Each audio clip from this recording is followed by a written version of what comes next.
Can you use meditation as a way to lessen or maybe even stop experiencing pain? Well, this was a common question I was asked while I lived as a Buddhist monk traveling around to different meditation centers for 6 years. In this video, we'll go through the 3 different guided meditations I created for working with pain and pain relief. We'll go through how I built them, the techniques behind them, but also which one will work best for you. So smash that sitting cushion and let's get started. When I started making these videos, I think I had about 15 different meditations that I was working with. And I thought, well, I have to narrow it down a bit. So I basically took the 3 versions that I would work with myself, which is one basic mindfulness exercise where we go through the body and we feel what we're experiencing, and also trying to let go of the aversion we have towards the pain. The second video is a very basic body scan, which is when you go through different parts of your body and you feel what you're feeling and then you're releasing it. The third one is what I would call a concentration meditation, or an easier way of understanding it is that it's basically a breathing exercise. So we focus solely on our breath. In all of the videos, we're going to be using the breathing exercise to begin with, because that's basically what calms you down and makes you come into the present moment so you can start looking at the pain. Because if your mind is flowing around everywhere, it's very difficult to really sit and watch what's happening inside of you, which is why it's such a good thing to always begin your meditations with some kind of breath work or breathing exercise. The most important thing when you do this meditation, and it's the same for any meditation you do, is be kind to yourself. It is really, really important that you understand that this is not something you're going to master the first time you sit down. It's also not something you can actually fail at. In my mind, I can never have a bad meditation. What do I mean by that? I mean that no matter what the meditation is like, it's always bringing me forward in some way. Meditation for me is not to sit down and like, oh yeah, I felt really good, or I stopped experiencing pain. I know that sounds strange because I'm making videos about how to stop experiencing pain. But what we're ultimately trying to do is not to stop in this moment experiencing pain. We're trying to change something so that in the long term we experience pain, or we relate is a better word to describe it. We relate differently to pain. And by doing that, we have an easier time staying with the pain. So to describe the 3 different meditations, the first one is what I would call a mindfulness meditation. It starts out with a breathing exercise where we count from 1 to 8 and then down from 8 to 1. I say this in the guided meditations, I think, maybe not all of them. It's difficult sometimes to actually feel the breath, but it's more of an awareness of the breath. Sometimes you don't feel anything at all. It's just that you're aware, okay, breath is coming in, breath is going out. So you don't actually have to feel any physical sensations, especially when you get really relaxed and you get into the deep concentration states. Then you don't really feel the breath. It's just an awareness of breath. But when we start out, you can focus on the breath as it feels like in your nostrils. It can be as it's coming down here in the back. Very good places, I'm not sure if you can see this, but it would be the torso area or the stomach area when you're expanding and contracting. You can also have it in here when it's going up and down. But the main thing is that you're aware that you're breathing and feeling in and out. So if you don't feel any physical sensations, don't think that you're doing anything wrong. It's just that in that moment, you're not feeling that. So we're trying to separate our reaction to the pain from the pain. And the way that I like to explain this, which is basically everything I teach, is what I'm going to go through now, is that visualize in your right hand that you have reality as it is right now. You have pain. In your left hand, you have reality as you want it to be. When these 2 don't match somehow, you have a distortion, a friction in between these, something that's not really working. So you're experiencing the pain, I don't want the pain, you're feeling this, oof, you're pushing against it. We're not really trying to work with this, the pain, or how you want the pain to be, because I think it's perfectly fine that you want to get rid of the pain. I think that's a sound belief to have, or a sound, something you're working towards.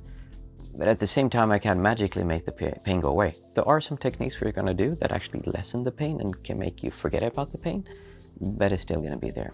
So what we do is we try to get rid of this thing happening in between, which is our reaction to the pain, or aversion, which it could also be called. Your reaction towards pain is something we can very easily work with, because that is basically mindfulness. You become aware of this present moment. What is happening? I have pain. I'm reacting to the pain. We're not trying to make the pain go away. That would be something else. We're trying to get rid of this thing here in between. This meditation is a more long-term solution for pain. It's not really designed to let go of pain in the present moment right now, which does happen because you let go of the aversion, but it's trying to change your relationship to the pain long-term. The second meditation is a body scan. This is a way of physically trying to change the pain in a way. We're trying to relax the body. Many times pain comes together with a lot of tension, a lot of like this. So by looking at the body and going through, what we'll do is we'll go through the counting meditation again, the breathing exercise, 1 to 8, 8 to 1. And then when you get calm and focused and you're able to move your awareness around your body, we're going to start from the head and we go down to your feet and you let go of any pain. And you let go of any tension you have there. The pain, well, sometimes you can actually let go of it because sometimes the pain is just you cramping up. We're just moving our awareness through different parts of our body. And while we're doing that, we're relaxing. That's all we're doing. I'd also like to point out that this is an excellent meditation to do for going to sleep if you can't fall asleep. A body scan just relaxes you and brings you into the present moment to just let go and fall asleep. The third meditation is a pure breathing exercise or concentration meditation. This is what I would call a short-term solution. There are different ways of working with meditation. Some are more prone to give you long-term effects, and some are more prone to give you effects right now. Neither of them are wrong. It's just that certain things you do with your mind will help you change how you perceive things long-term. Other things just help you change how you're experiencing reality right now, or more correctly would be to say where you're putting your focus or your awareness right now. So this third one is all about now, where we're just trying to let go of the pain we're experiencing. Actually, we're not trying to let go of it. We're trying to distract ourselves from it. It's exactly the beginning we did in the other meditations where we go from 1 to 8 and 8 to 1, but we'll do that exclusively and nothing else. And this is one of the easiest and most powerful meditations you can do. If you're going to do one and you just want to try one of these, try this one. Actually, all of them are good in their own way, if you ask me. But this one is the easiest one to do because all you do is you just follow your breath from 1 to 8 and then 8 to 1. And you do this over and over and over. This is something that most people don't understand. Concentration in meditation is not, I'm so focused, I'm so concentrated, I can really be with this. That's not concentration. That's how they show it in movies when they're trying to use like magic powers. Concentration in meditation, another way to say it is the stickiness of the mind. It means how easy your awareness can stick with your object of meditation. If you're following your breath, it's the ease of your awareness to stay with the breath. Because what you'll notice is that you start following your breath and it's going in and out and in and I wonder about that shopping list. Should I buy that thing? Oh yeah, I think I forgot about that. But you know what, that thing they had for sale. Oh crap, I was gonna, in and out. As you gain concentration in your meditation, you'll see that the mind just sticks. It's like stickiness of a mind. This is where most people get it wrong. They think if they get one meditation where it just sticks, and this happens for everyone when you sit, eventually you'll just have a sitting and it goes like, you're just observing the breath and you're like, whoa, that was amazing. And many times you'll experience lots of pleasant sensations. You can see lights or you can hear sounds or experience things that you don't really know how to describe. And then the next time you sit, there's nothing happening and you think, oh crap, I must be doing something wrong because the last time it worked so well. This is the most common misconception in meditation. No, you're not doing anything wrong. It's just the impermanence of things, meaning everything changes. Right now you're having a good meditation. Next time you'll have a not so good meditation. More correctly, you're having a pleasant or not so pleasant. Doesn't mean it's a good or bad meditation. The meditation when you're sitting through the most pain, the most anguish could actually be the best meditation you've ever had. And the way that you build concentration in meditation is very simple. You just come back over and over and over. You keep coming back to your object of meditation when you're sitting. That could be your breath. It could be some kind of mandala. It could be looking at a light or whatever you want to use. It doesn't matter if you're using this technique that I'm saying here, something else. Concentration in meditation is built by over and over and over coming back to your object of meditation. And realize that this happens to everyone. It happens to me. I have well over 10,000 hours of meditation. the last 15 or 10, 15 years, and I've said so much. It doesn't matter. My mind still wanders. It's not that you reach some kind of level and then the mind doesn't wander. No, it's always going to wander. The difference between someone who's sat a lot and who has a lot of experience is they're aware of this and they don't get upset by it. They know, okay, my mind wanders away. I'll just come back. And if you keep coming back, keep coming back, keep coming back, the mind is going to get tranquil, the mind is going to get still, and you're going to have a much easier time following your breath.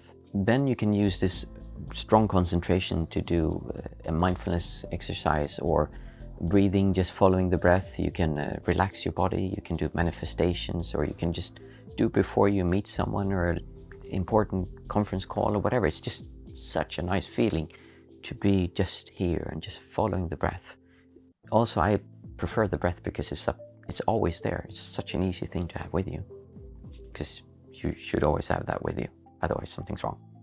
Uncomfortable sensations inside your body is something very important to learn to live with.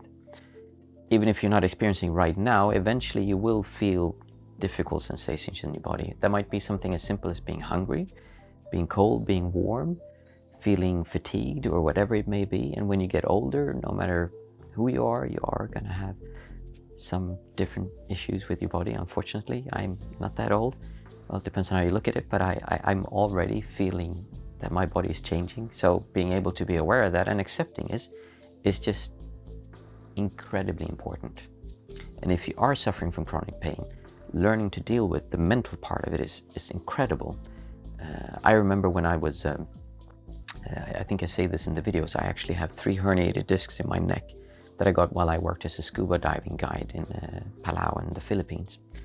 I was so bad, and they gave me Valium, they wanted to give me other antidepressants and sleeping pills and like painkillers. They were so strong, I was just like, woohoo! Because the depression part of chronic pain is just really real. You have to be aware that if you go around with a lot of pain constantly, I feel for you. I never had any idea until I had it myself. Chronic pain is probably one of the worst things you can experience because it never stops. Having pain from like a pain that comes really sharp and quickly is terrible, but that comes and then it goes, or it may stay for a few days. But over and over and over and over having like this pain that just stays there and it never stops, it's just unbearable. So the depression part of chronic pain is real, and you should be aware of this. I'd also like to say, if you are suffering from chronic pain, seek help. Go to a doctor, ask them what you can do. There's so much more than just pain medicine that they can do for you. There's varieties in what you eat that you can change. You can look at how you're sleeping. Maybe your bed is the problem. Maybe the house where you're living in has a bad climate. Maybe there's something in your house. Maybe there's something in your environment that is not good for you. There are foods and diets you can try, all kinds of medicines, natural and more Western medicines. Like, there's so much you can try. Don't give up. Like I said, have 3 herniated discs in my neck, and if I would have to live with the pain that I had when it was at its worst, I don't know how I could live, because I was just unbearable. But I've constantly been working, trying to get it better and refining my method of getting that to work. And I'm at a point today where it's not really bothering me that much. It comes up every now and then I know what to do to lessen it or be able to live with it. So don't give up. Just keep on looking. There is bound to find something that works for you. After you've listened to all of them, I want you to choose one and listen to that one once every day for a week and see what happens. See, meditation is not something that just miraculously gives you a result right away. You need to do it over and over. And I think the problem is that we want to do something once and like, hey, this worked. It's amazing. Now it works. And then we want to have the same result every time. Or we want to get a result that stays with us for a very long term. But meditation is more an ongoing process. So choose one and then do it once per day for 1 week. If I could tell you, I would want you to do it for 30 days because that's when you really start feeling the difference. But at least try it once per day for a week and just see what happens. Before you go to bed, just listen to it while you're lying down, or sit if you can have time to do that. If you have kids, go into the bathroom and pretend you're pooping. That's what I have to do at home now if my kids are awake. The main thing for you to do is to be kind to yourself. Your mind is going to wander away. You can have pleasant sittings and some very unpleasant sittings. Just be persistent and do it over and over again until you achieve the results that you want. Good luck.